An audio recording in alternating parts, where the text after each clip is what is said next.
उद्घाटन नहीं किया। लगभग 48 जगह पर अब हम लोग तालाबों का निर्माण कर रहे हैं। कच्ची डिपेंड करेगा रिक्वेस्ट पर, जो जो रिक्वेस्ट आएंगे वहाँ हम लोग कच्ची तालाब बाकी जो 48 तालाब है वो सब शुरू हो गया है सभी। और आज वाला क्या आज वाला वो हो गया बता चुका है।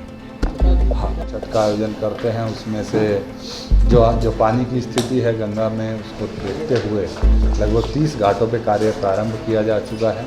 शेष घाटों पर आज और कल में हम लोग कार्य प्रारंभ कर देंगे और सभी रिसोर्स यूटिलाइज करेंगे। नगर निगम के अपने शुरू करें जी। आज माननीय महापौर की अध्यक्षता में स्टैंडिंग कमेटी की बैठक का आयोजन किया गया, जिसमें जिन प्रमुख जो निर्णय लिए गए हैं वो इस प्रकार है। बांस घाट पर एक नया विद्युत शवदागृह बनाने का निर्णय लिया गया है। बांस घाट पर जो पुराना शवदागृह है उसकी मरम्मती कर जीर्णोद्धार करने का निर्णय स्टैंडिंग कमेटी के द्वारा लिया गया है। साथ ही साथ नगर निगम क्षेत्र में लोगों में जन जागरूकता फैलाने के लिए और पोल्यूशन नियंत्रण के दृष्टिकोण से काम करने के लिए आईसी एक्टिविटीज़ को प्रमुखता से उन पर काम करना है और उसकी दिशा में एक प्रोफेशनल एजेंसी को हायर करने का निर्णय लिया गया।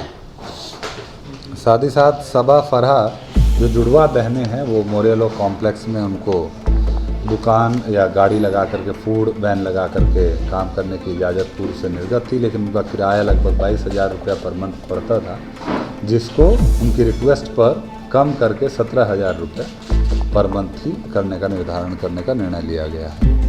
साथ ही साथ जलापूर्ति की पाइपलाइन की जो योजनाएं हैं वो कई सारी योजनाओं का प्रशासनिक स्वीकृति और स्वीकृति प्रदान की गई है। विज्ञापन नीति जो पटना नगर निगम की ऑनरेबल हाई कोर्ट के आदेश के द्वारा क्वेश कर दी गई थी, इसको हम लोगों ने सुप्रीम कोर्ट में भी चैलेंज किया हुआ है। उसके बाद एक नए सिरे से नीति बना करके विभाग को प्रेषित करने के संबंध में आज विस्तृत रूप से चर्चा हुई। उसमें कई सारे सुझाव स्टैंडिंग कमेटी के मेंबर्स के द्वारा दिए गए हैं। उन सुझावों को इनकॉर्पोरेट हम लोग करेंगे और एक नई नीति निर्धारण कर विभाग को प्रेषित करेंगे। कंकड़बाग वार्ड नंबर 34 में मेडिवर्सल हॉस्पिटल से गायत्री मंदिर होते हुए हरिलाल स्वीट्स मोड़ तक जो सड़क है उसका नाम श्री आरपी कारक जी के नाम से करने का निर्णय लिया गया है। वार्ड नंबर 43 में डॉक्टर फणी भूषण प्रसाद जी के मकान से आगे जाने वाली सड़क जो है वो श्री फणी भूषण प्रसाद जी के नाम से उसका नामकरण करने का निर्णय लिया गया। वार्ड नंबर 44 में खेमनी चक पूर्वी लक्ष्मी नगर और एसएस कॉलोनी चौराहा का नामकरण गणेश बाबू चौक के नाम पर करने का निर्णय लिया गया, जिसको हम लोग मंत्रिमंडल सचिवालय को प्रेषित करेंगे अपनी अनुशंसा। और वार्ड नंबर 44 में केंद्रीय विद्यालय मुख्य गेट से एनबीसीसी तक की सड़क को आरसीडी डिपार्टमेंट को हैंडओवर करने का निर्णय लिया गया है। साथ ही साथ जलापूर्ति शाखा में जो 26 कर्मचारी पंप चालक पूर्व से संविदा पर कार्यरत है, उनकी संविदा एक्सटेंड करने का निर्णय लिया गया है।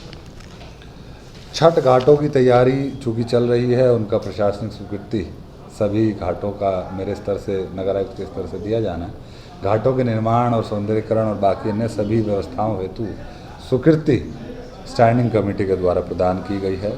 2020 का भी स्वीकृति चूँकि स्टैंडिंग कमेटी के स्तर से प्रदान की जानी थी वो भी आज प्रदान की गई है। प्रशासनिक स्वीकृति मेरे स्तर से हो गई है। वार्ड 22A, 22B, 22C, चूँकि ये तीनों ही वार्ड पंचायत के रूप में पहले थे, बाद में नगर निगम में 2016 में शामिल हुए, वहाँ पर बहुत सारे लोगों के द्वारा यह आपत्ति दर्ज की गई थी कि जो फाइन ससमय सेल्फ असेसमेंट नहीं कराने के कारण जो शुल्क उनके ऊपर अधिरोपित किया गया था, उसको लेकर के लोगों में नाराज़गी थी और लोगों का कहना था कि उनको ससमय चूँकि सूचना अधिसूचना जो जारी हुई थी उसकी सूचना नहीं मिली थी, अतः वो ससमय अपना शुल्क निर्धारण या जो होल्डिंग टैक्स निर्धारण है वो नहीं करा पाए थे। तो इस पर विचार करते हुए स्टैंडिंग कमेटी ने निर्णय लिया कि हम लोग इसको विभाग को अपनी अनुशंसा इस रूप में भेजें कि एक कट ऑफ तिथि निर्धारित करते हुए जिसके बाद लोगों को कोई माफ़ी नहीं दी जाएगी, वो तिथि विभाग अपने स्तर से निर्धारित कर दे। इस तरीके से 2 योजनाएं जिनका जो पीडब्ल्यूडी की रोड, आरसीडी की रोड का कटिंग करने की जहां पर आवश्यकता होती है और वहां पर एस्टिमेट्स थोड़ा डिफ़र करते हैं, आरसीडी के नॉर्म्स के हिसाब से एस्टिमेट्स में चेंज करने की आवश्यकता होती है, तो ऐसी 2 योजनाएं यहाँ पर लंबित थी, उनका दोनों का पुनरीक्षित प्रशासनिक स्वीकृति आज प्रदान की गई है। 10 वर्षों से अधिक जो कर्मी कार्यरत थे और उनको 113 कर्मियों को वेतनमान में यहाँ पर नियुक्त किया गया था, उसमें एक विधिक राय लेने का मामला आया है, तो उसको भी हम लोग विधिक राय के लिए भेजेंगे। साथ ही साथ बैरिया में जो हम लोग का कूड़ा डंपिंग पॉइंट है, वहाँ पर 2 नई रोड्स बनाने का, जो अच्छी क्वालिटी की रोड्स हों, जिससे कि हम लोग अंदर तक बैरिया के पूरे 80 एकड़ का जो हम लोग का प्लॉट है उसमें अंदर तक जा सकें, 2 रोड्स बनाने का निर्णय हुआ है।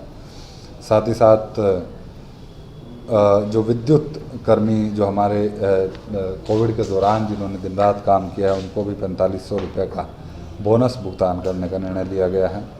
और जो फ्यूल मैनेजमेंट का सिस्टम नया इंट्रोड्यूस हुआ है, उसको सख्ती से और सही ढंग से लागू करना। प्रोक्योरमेंट का हम लोगों ने सिस्टम इंट्रोड्यूस किया है, उसको भी सही ढंग से लागू करना। एजेंसी लगभग 92 घाटों में से 82 घाटों पर एजेंसी तय है। 10 छोटे छोटे घाट जो लगभग 1,10,50,000 के घाट होते हैं, उन पे हम लोगों ने विभागीय कार्य कराने का आदेश भी निर्गत कर दिया है। एम्पैनल्ड कॉन्ट्रैक्टर से भी कार्य कराने का आदेश है। तो एजेंसीज के इश्यूज़ नहीं हैं, उनके पेमेंट्स के इशू थे, वो भी रिजॉल्व कर दिए गए हैं। पेमेंट्स भी विभाग से भी आवंटन प्राप्त हो गया है 20 करोड़ रुपए का, उसको पेमेंट्स भी हम लोग सबके ड्यूज़ क्लियर कर रहे हैं। और एजेंसीज रेडी हैं। काम जहाँ पर भी गंगा का जलस्तर इस प्रकार का हो गया है कि काम किया जा सकता है, वहाँ पर काम चालू है। 20 करोड़ बकाया दे दीजिए। वो बकाया प्राप्त हो गया। अगले साल नहीं, अगले साल तो नहीं, इसका भी आवंटन आ जाएगा जाएगा। तो काम होने के बाद ही भुगतान होता है ना। दीघा सब तरफ तो समतल वगैरह ये सब पूरा हो रहा है। धान का थोड़ा सा कनेक्शन रास्ता ही नहीं है पहुंचने का। बात समझ, ऐसा कोई घाट नहीं है जहाँ काम हो सकता है और हम काम नहीं कर रहे हैं। ना वो तो कर रहा है ना। जहाँ जहाँ पर भी स्थिति, अब पटना सिटी की तरफ भी है तो अभी बहुत खड़ा ढलाई है, और गंगा अभी उम्मीद कर रहे हैं आज से रिसीडिंग ट्रेंड है, तो 2-3 दिन में रिसीड कर जाएगा। उसके बाद ही काम, अब वेस्ट तो करेंगे नहीं पैसा, ठीक है ना। तो ऐसा तो है नहीं कि क्यों किया गया। देखिए, उसमें बहुत ऑब्वियस था कि एक इंजीनियर है और एक ही जेई है। पूरा 92 घाटों पर व्यवस्था को देखने में बाधा उत्पन्न होती थी। अब हम लोगों ने सभी परमंडलों को, 5 परमंडल लगते हैं, सबका वॉल्यूम भी कम हो जाता है, काम का मॉनिटरिंग भी आसानी से होती है। इसलिए 5 परमंडल को अपने अपने क्षेत्र का कार्य देखने का निर्देश दिया गया, और वो कार्य की सुगमता भी उससे होगी, मॉनिटरिंग अच्छे से होगी, और हम लोग काम भी अच्छे से करा पाएंगे।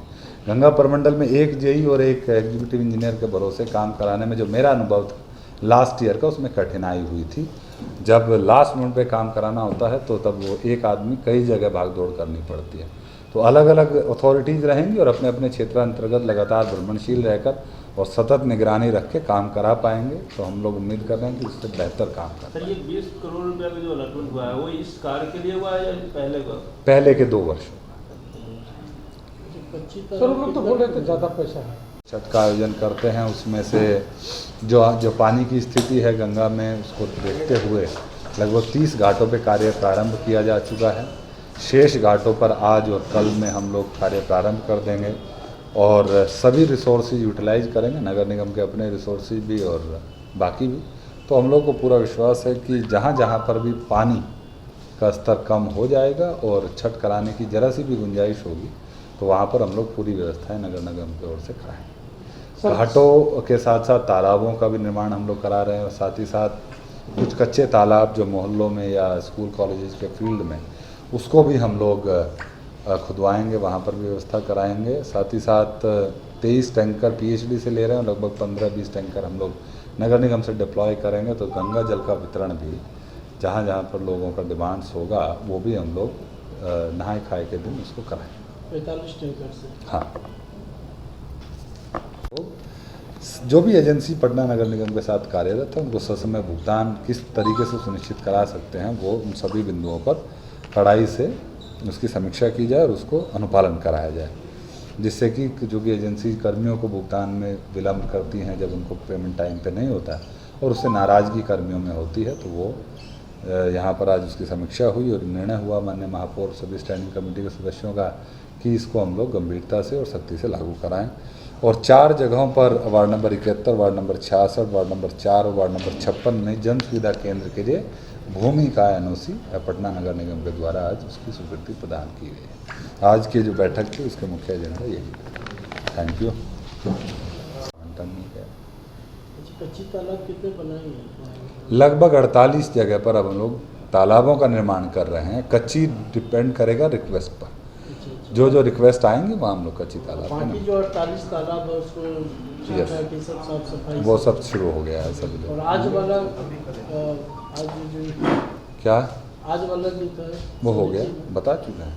बता दीजिए। हाँ। रिपब्लिकन न्यूज़ से जुड़ने के लिए सब्सक्राइब बटन दबाकर चैनल को सब्सक्राइब करें। नोटिफिकेशन प्राप्त करने के लिए यहाँ बेल को दबाएं। वीडियो अच्छा लगे तो लाइक करें और दोस्तों के साथ शेयर करना ना भूलें।